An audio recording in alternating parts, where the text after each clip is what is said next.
Queridos irmãos em Cristo, muito bom dia, boa tarde ou boa noite. É com alegria que aceitei o convite do nosso irmão Isoldino para falar um pouquinho das nossas atividades, do nosso centro espírita aqui da cidade de Ubatuba e colocar a par a respeito do que o movimento espírita aqui do litoral tem feito, aproveitando o ensejo de responder algumas perguntas enviadas para nós. Mas antes de iniciar aqui os nossos comentários, eu preparei um pequeno audiovisual a respeito das nossas atividades e aí então gostaria que vocês observassem elas, tá bom? Então vamos lá.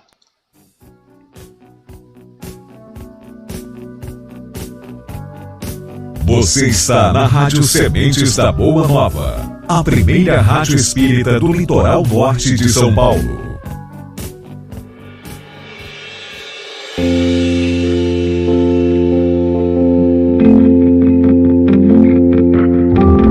Ei, irmão, não se iluda com as coisas desse mundo, não faça isso não. Não caia na armadilha do dinheiro, do prazer e da ambição. Ter, comprar, acumular poder, riqueza é ilusão. Pois estamos nessa vida apenas de passagem, meu irmão. Pense bem, nossa vida não acaba com a morte, ela vai muito além. Precisamos reparar os nossos erros, aprender a amar. Amar os inimigos e principalmente perdoar. Ismael e Simeão. Ismael foi para ir embora.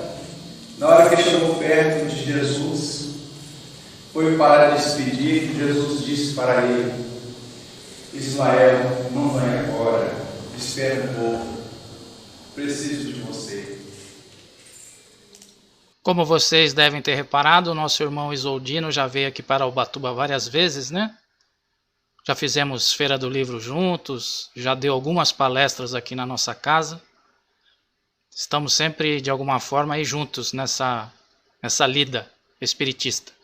Bom, para quem não me conhece, meu nome é Mário Mazei, sou militante espírita há 37 anos. E atualmente sou dirigente do Centro Espírita Joana de Ângeles, que é mantido pela Associação Espírita Sementes da Boa Nova. Essa nossa associação ela tem várias atividades aqui no Litoral Norte, inclusive uma rádio web, que é 24 horas no ar, com extensa programação. E temos aí alguns seminários, nós temos o nosso EFEUBA, que é um importante evento.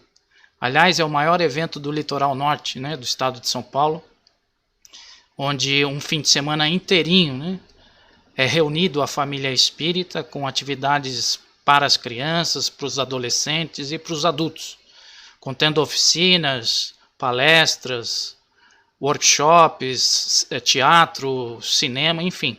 É um evento maravilhoso que todo ano a gente tem feito.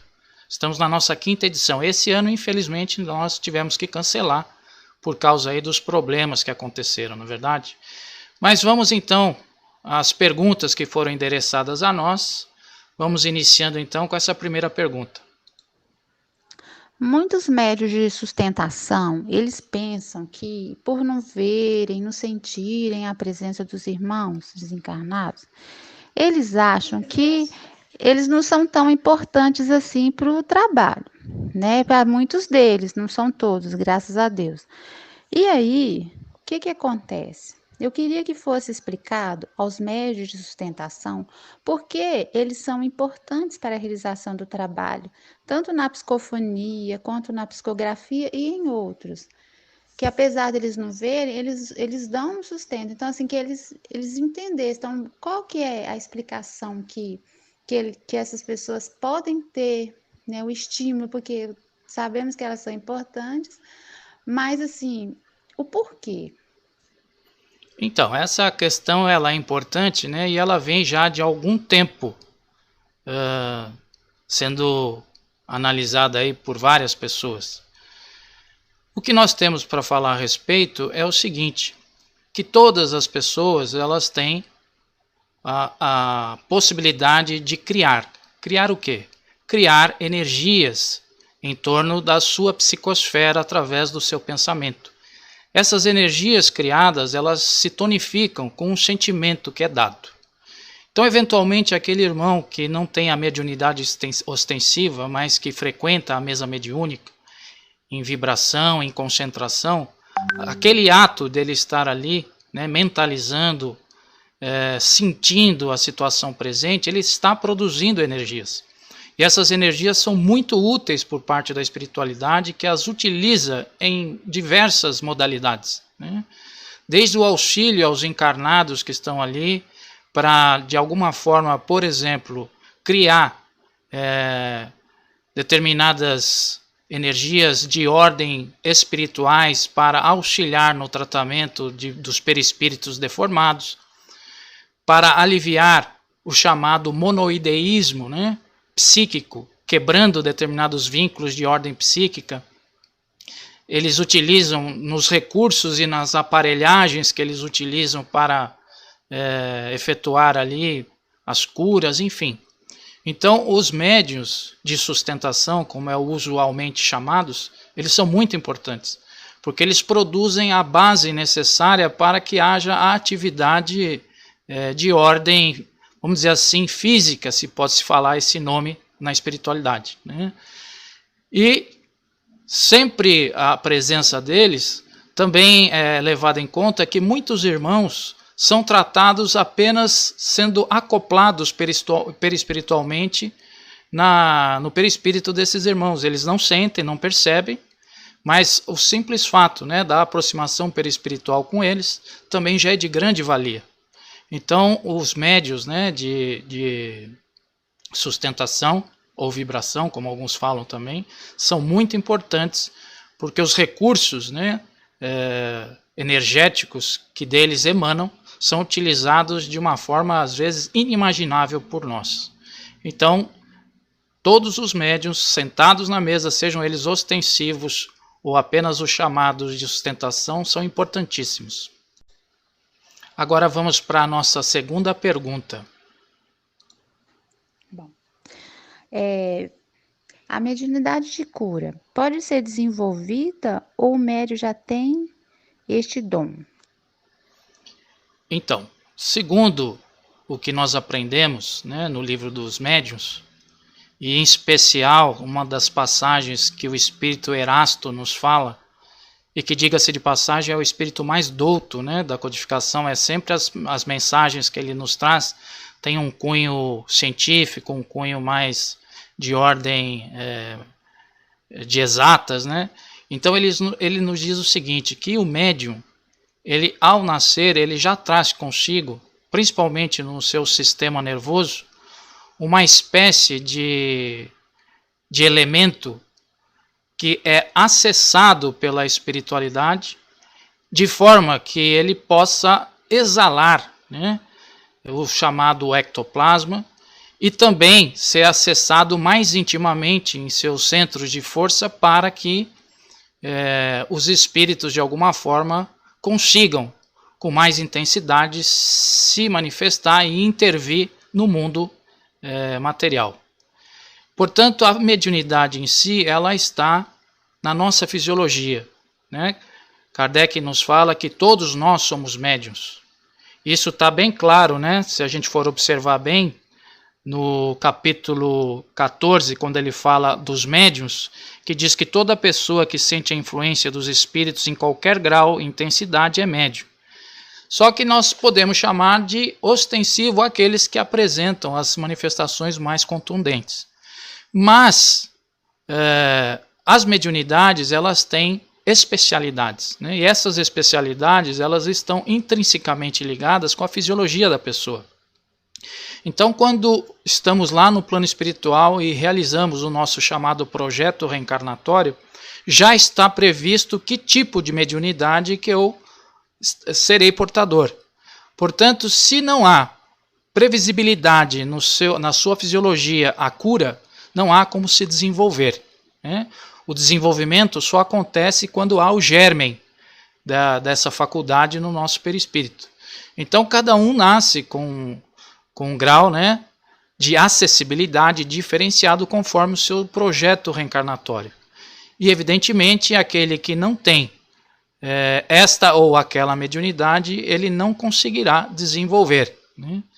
É passível de desenvolvimento a mediunidade que está em germe, né, que existe ali e que, de alguma forma, já há um pré-requisito anterior. Senão, isso não acontece. E, infelizmente, aqueles que almejam a cura e não têm esse germe não podem desenvolver. Agora nós vamos para a próxima pergunta, né? Boa noite, irmãos. Meu nome é Rosimeire. Eu sou médium da Casa Eurípedes Bassanufo, Grupo Espírita Eurípedes Bassanufo, que fica em Santa Luzia, Minas Gerais. E como médium, psicografia e também de psicofonia, intuição, eu tenho muitas questões, muitas perguntas, né? Todos nós sabemos que precisamos estudar para alcançar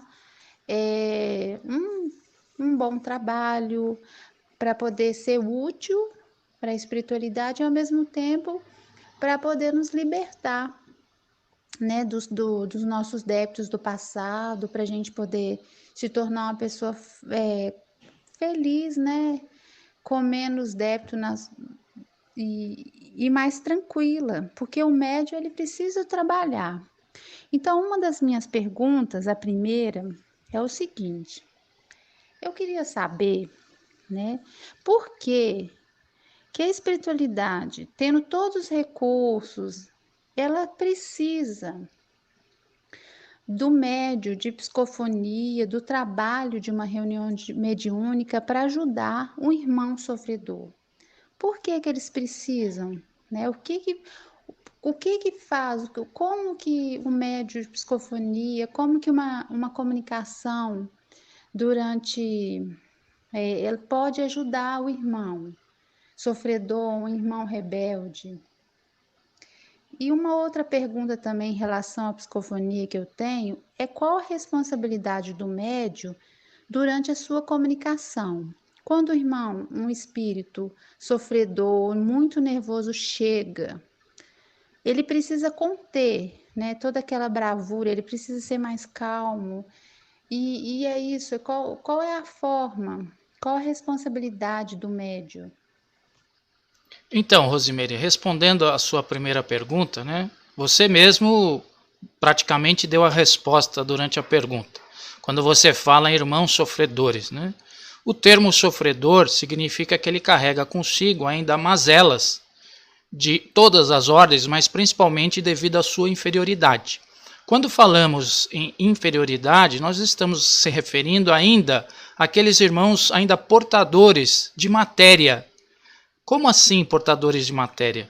O nosso perispírito, né, apesar, né, dele, como alguns pensam, que ele é uma nuvem, uma fumaça, uma energia, nós podemos dizer categoricamente que ele é feito de matéria, matéria quintessenciada.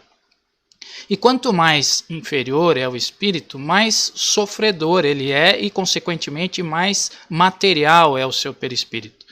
Sendo o seu perispírito mais material, né, da sua constituição mais materializada, para os espíritos mais elevados, aqueles que estão auxiliando, que estão se dedicando ao labor do tratamento aos sofredores, eles já estão numa condição mais evoluída e, portanto, muitas vezes eles não têm um acesso mais efetivo, por exemplo, numa conversa em que a sua conversa eles consigam compreender, né? Ou o mesmo os tratamentos magnéticos por parte desses mentores, muitas vezes ainda não tem o efeito necessário porque os corpos espirituais desses irmãos sofredores ainda está muito denso. Então, o que acontece? Pela sua densidade é necessário um recurso, né? Recurso esse que nós chamamos de intermediários, que são os médios. Então, quando esses espíritos sofredores, né, são acoplados, isso é, o perispírito deles são colocados junto ao perispírito dos encarnados, os encarnados, pela sua própria condição, eles já estão numa condição mais material. Então, há uma espécie de equiparidade, né, entre o espírito sofredor e o encarnado. E aí, praticamente, eles falam a mesma língua. E aí, o que acontece? Os intermediários são usados, né, os médiuns, eles são usados para que haja um maior acesso nesses sofredores.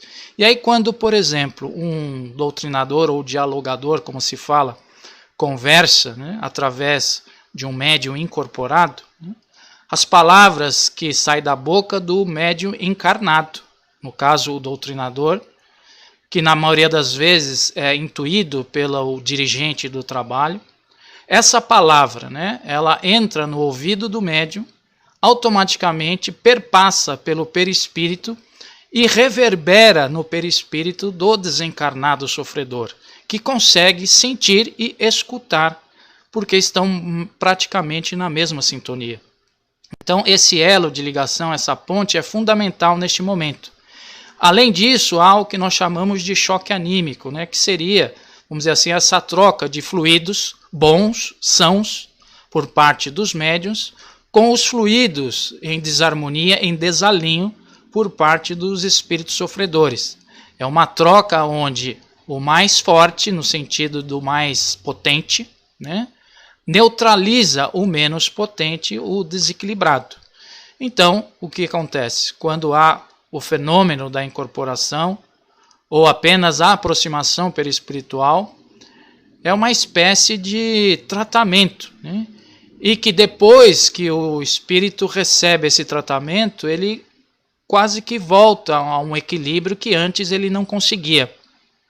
E aí então, a partir desse momento, fica mais fácil o acesso por parte da espiritualidade dos mentores, porque aí, já mais equilibrado, ele consegue compreender melhor, ele consegue escutar melhor e sentir melhor já as energias oriundas do plano espiritual. Então, por isso, a necessidade de haver esse intermediário ou chamado médium. Tá certo? Agora nós vamos para a próxima pergunta. Boa tarde, senhor Isoldino. Meu nome é André, sou aqui de Santa Luzia. Eu gostaria de saber qual a relação do coronavírus com a transição planetária. Então, essa pergunta ela é bem atual, né? Porque ela tem mexido com o senso coletivo. Já tivemos muitas outras pandemias no histórico da humanidade. Mas essa tem um aspecto diferenciado, né? Ela atingiu uma globalidade tão intensa e tão rápida que isso não é o acaso, né? Nós estamos vivendo já esse movimento de transição planetária já há um bom tempo, né? Mas, como está lá na codificação, de tempos em tempos acontecem coisas para acelerar esse processo. Então, realmente, né, esse fato que está acontecendo é uma espécie de acelerador do processo chamado transição planetária. E que as pessoas, umas mais do que as outras, elas sentem isso de uma forma diferenciada.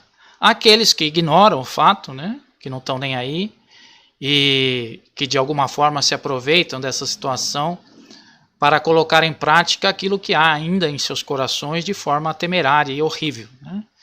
E há aqueles que são despertados pelo sentimento de solidariedade, fraternidade, começam a observar mais as coisas de ordem espiritual porque vê que a vida ela não tem o controle que eles achavam que tinha, né?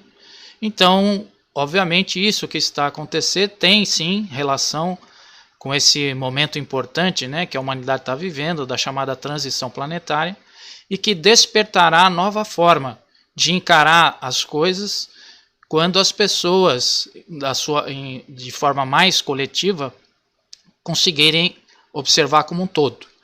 Eu acredito que isso é o início, né? É o início de um movimento que vai se acentuar com outras coisas que acontecerão, mas positivamente nós podemos considerar sim o início mais acentuado desse momento de transição. E agora nós vamos para a última pergunta. Muitas pessoas acham que desenvolver a mediunidade é importante. Eu tenho uma mediunidade e eu preciso desenvolvê-la. Só que para desenvolver uma mediunidade, nós precisamos educá-la, primeiramente. Por quê? Então, eu queria que o senhor explicasse, né, por que a gente precisa desenvolver a mediunidade, mas antes de tudo, de educá-la. E quais são os perigos de um médium que não educa a sua mediunidade? Então, essa pergunta ela tem muito a ver com uma anterior, né? Quando nós a sabemos através da codificação que todos nós somos médiuns, né? Uns mais ostensivos e outros menos, há aquelas pessoas que nunca ouviram falar de espiritismo, que nunca ouviram falar de mediunidade, mas elas são portadoras de mediunidade ostensiva e inclusive trabalham sem saber, né? A questão se resume ao seguinte: quando você fala em educação, né, primeiramente a pessoa precisa conhecer e saber que ela é um médium, né, que ela tem ali a mediunidade.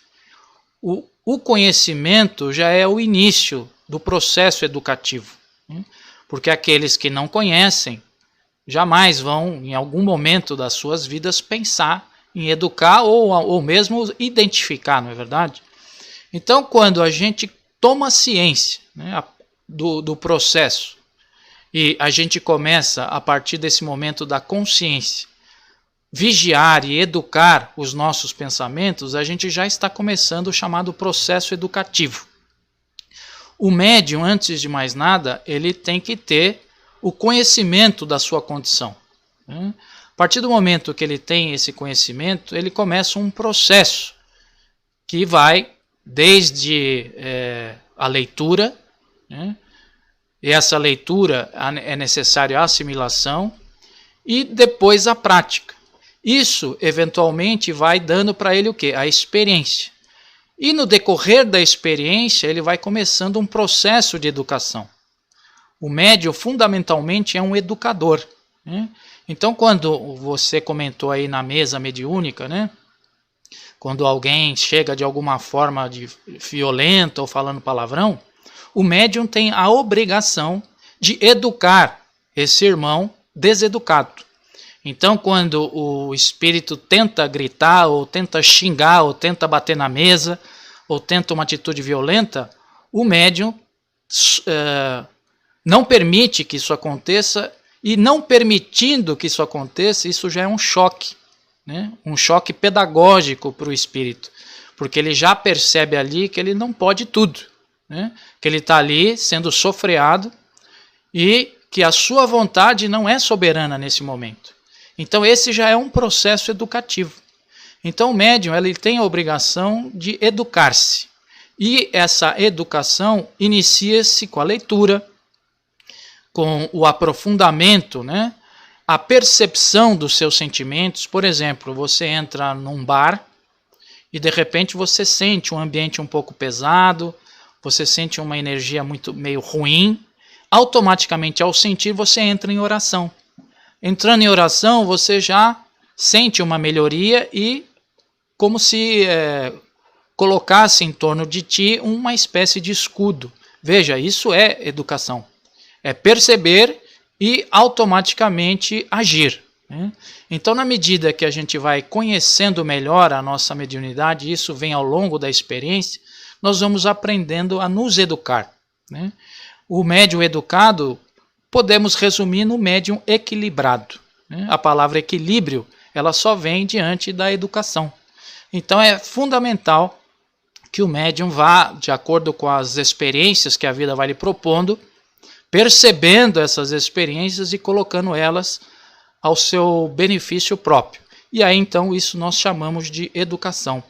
Porque há milhões de médiuns que não conhecem da sua mediunidade e muitos deles acabam, às vezes até em hospícios, né, em clínicas psiquiátricas, porque não conhecendo, eles vão se permitindo ser envolvidos até o momento que perdem o controle geral.